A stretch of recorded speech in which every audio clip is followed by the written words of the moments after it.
ओम नमो भगवते वासुदेवाय. अध्याय 5. विदुराचा प्रश्न आणि मैत्रेयांचे सृष्टी क्रमवर्णन.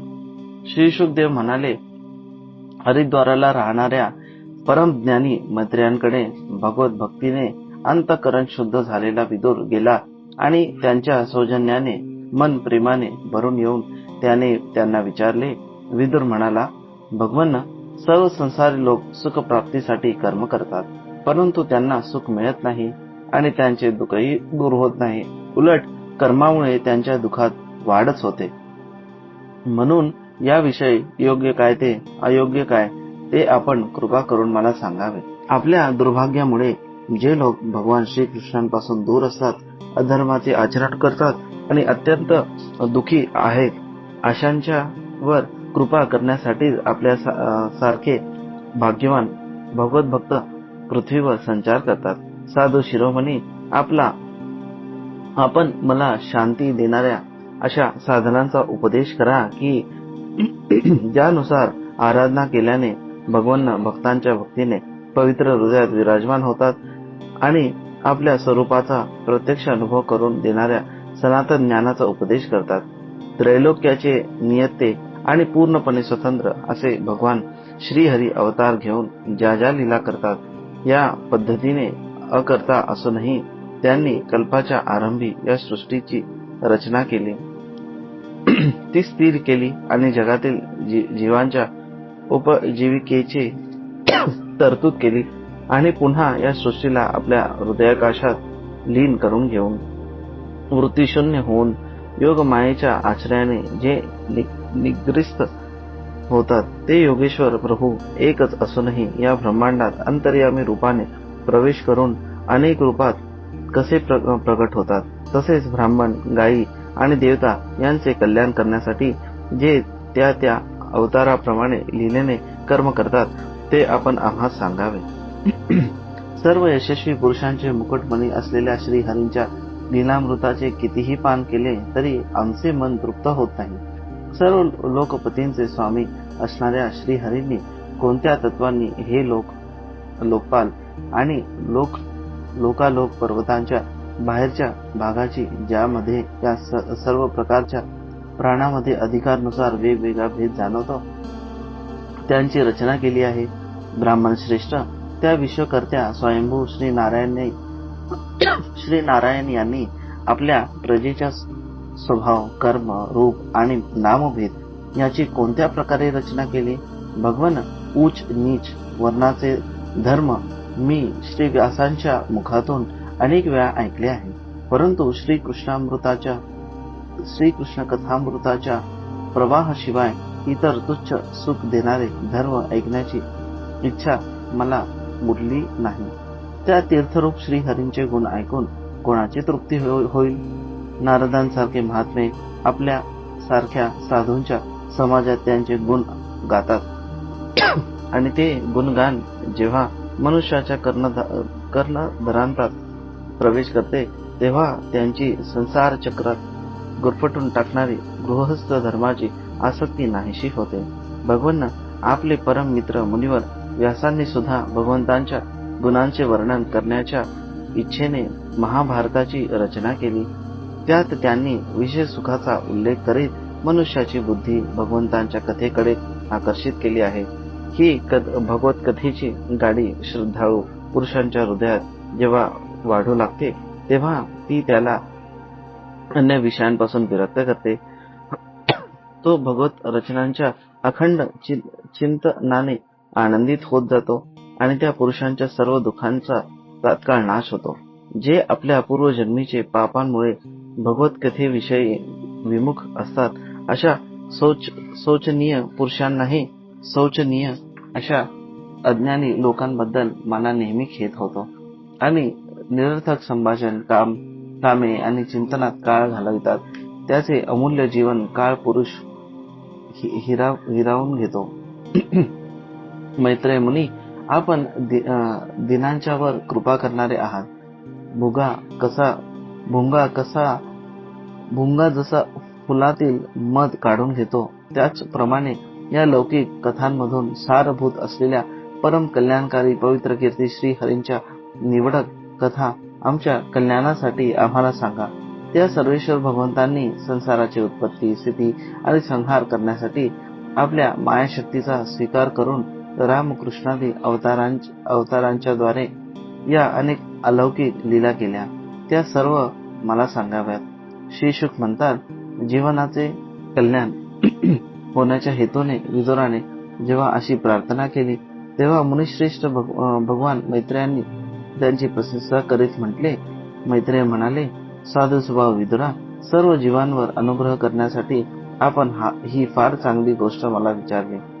तुझे चित्त नेहमी भगवत चरणीच लागलेले असते. यामुळेच तुझी कीर्ती सर्वत्र पसरली आहे. तू श्रीवासांच्या औरस पुत्र असल्याने अनन्य भावाने सर्वेश्वर श्रीहरींचा आश्रय केलास. यात काही आश्चर्य नाही. तू प्रजेला शासन करणारा भगवान यमच आहेस. मांडव्य ऋषींच्या शापामुळे श्रीव्यासांच्या भाऊ विचित्र वीर्य यांच्या दासीच्या गर्भातून श्रीव्यासांपासूनच तुझा जन्म झाला आहे. श्री भगवंत आणि त्यांचे भक्त यांना तू नेहमीच प्रिय आहेस. म्हणूनच निज धामाला जातेवेळी भगवंतांनी तुला ज्ञानोपदेश करण्याची मला आज्ञा केली आहे. म्हणून मी आता जगाची उत्पत्ती, स्थिती आणि लय यासाठी भगवंतांनी योग मायेच्या साह्याने केलेल्या वेगवेगळ्या लीलांचे क्रमशः वर्णन करतो. सृष्टी रचनेच्या पूर्वी हे विश्व म्हणजे आत्म्याचे आत्मा आणि त्याचे स्वामी एकमेव परमात्माच होते. माया आवरण्याची त्यांना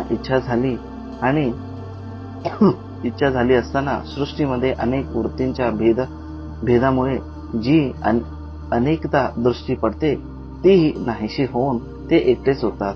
ते द्रष्टा होऊन पाहू लागले, परंतु त्यांना काहीच दिसले नाही, कारण त्यावेळी ते स्वतःच्याच अद्वितीय रूपाने प्रकाशित होत होते. अशा अवस्थेत ते स्वतःला नसल्याप्रमाणे समजू लागले. खरे पाहता ते असत नव्हते, तर त्यांच्या शक्ती निद्रिस्त होत्या, पण त्यांच्या ज्ञानाचा लोप झाला नव्हता. दृष्टी आणि दृश्य यांना एकत्र आणणारी शक्ती म्हणजे कार्यकारण रूप माया होय. महाभाग विदुरा, या मायेच्या द्वाराच भगवंतांनी हे विश्व निर्माण केले आहे. काळाच्या शक्तीने जेव्हा या त्रिगुणात्मक मायेचा क्षोभ झाला तेव्हा या इंद्रियातीत चिन्मय परमात्माने आपल्या अंश असलेल्या पुरुष रूपाने चिताभास रूप बीजाची स्थापना केली. तेव्हा काळाच्या प्रेरणेने त्या अव्यक्त मायेपासून महत्त्व प्रकट झाले. ते खोट्या अज्ञानाचा नाश करणारे असल्याने विज्ञान स्वरूप आणि आपल्यातच सूक्ष्म रूपाने असलेल्या विश्वाचे प्रकटीकरण करणारे होते. नंतर चिताभास गुण आणि कालाच्या अधीन असणाऱ्या महतत्वांवर भगवंतांची दृष्टी पडल्यावर त्यांनी विश्वाच्या रचनेसाठी स्वतः रूपांतरित केले. महतत्व विकृत झाल्यावर त्यातून अहंकाराची उत्पत्ती झाली. हा अहंकार कार्य, कारण आणि कर्ता यांच्या रूपात असल्याने तोच भूतमंत्र, इंद्रिये आणि मनातला कारणीभूत आहे.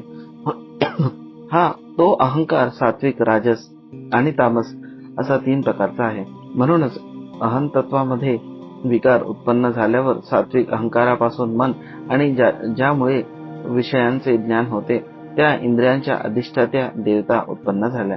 राक्षस अहंकारापासून ज्ञानेंद्रिय आणि कर्मेंद्रिय निर्माण झाले. तामस अहंकारापासून सूक्ष्म भूतांचे कारण शब्द तन्मात्र निर्माण झाले आणि त्यापासून दृष्टांत रूपाने आत्म्याचा बोध करून देणारे आकाश निर्माण झाले. भगवंतांची दृष्टी जेव्हा आकाशावर पडली तेव्हा आकाशापासून काल, माया आणि चिताभ्यासाच्या योगाने स्पर्श तन्मात्र निर्माण झाले आणि यांच्या विकृत होण्याचे वायूची उत्पत्ती झाली. अत्यंत बलवान अशा वायूने आकाशासह विकृत होऊन रूप तन्मात्राची रचना केली आणि त्यापासून विश्वाचे प्रकाशक असे तेज उत्पन्न झाले. पुन्हा परमात्म्याची दृष्टी पडल्यावर वायुयुक्त तेजाने काळ, माया आणि चिंतदशांच्या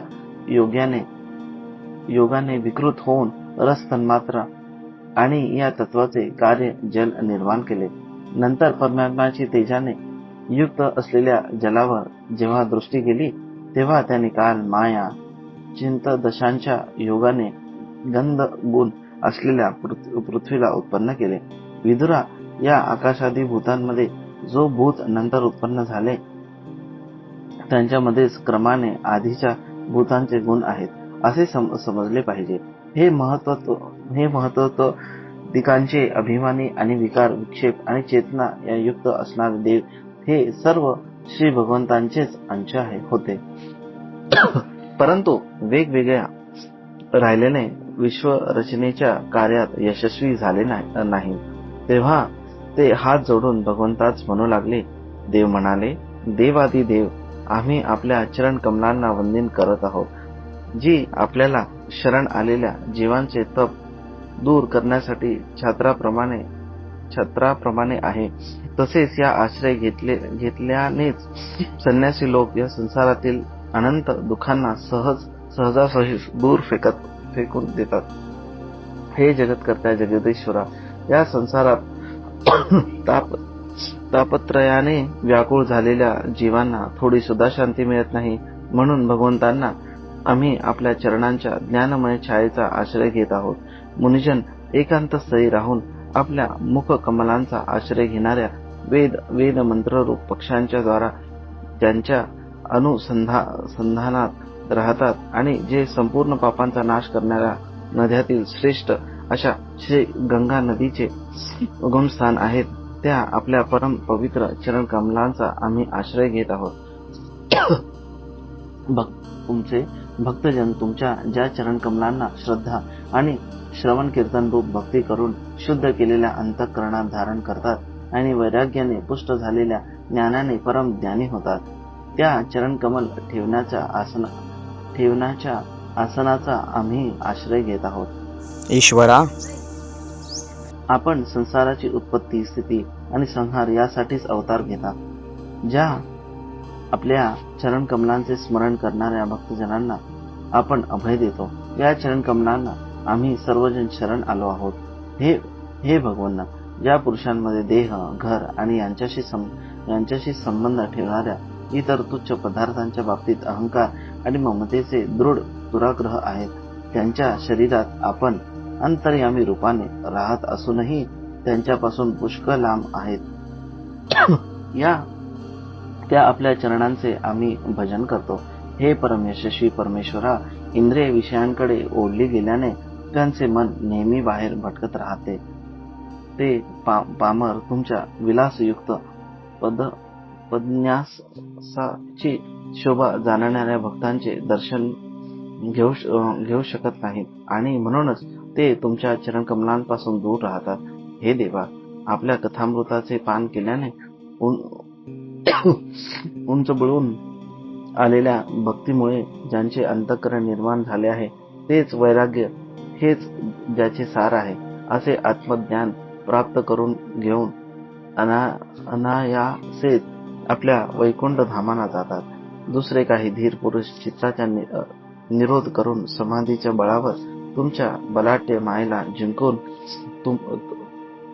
तुमच्यातच लीन होऊन जातात, पण त्यांना फार कष्ट पडतात. आपल्या भक्ती मार्गात मात्र काहीच कष्ट नाहीत. हे अग्निदेवा, हे आदिदेवा, सृष्टी रचनेच्या इच्छेने आपण आम्हास त्रियुग युक्त केलेल्या असल्याने आम्ही भिन्न स्वभावाचे आहोत आणि म्हणूनच आम्ही आपापसात एक होऊ शकत नाही. म्हणून आपल्या क्रीडेचे साधन असणारे ब्रह्मांड रचून ते आम्हास समर्पित करण्यास आम्ही असमर्थ आहोत.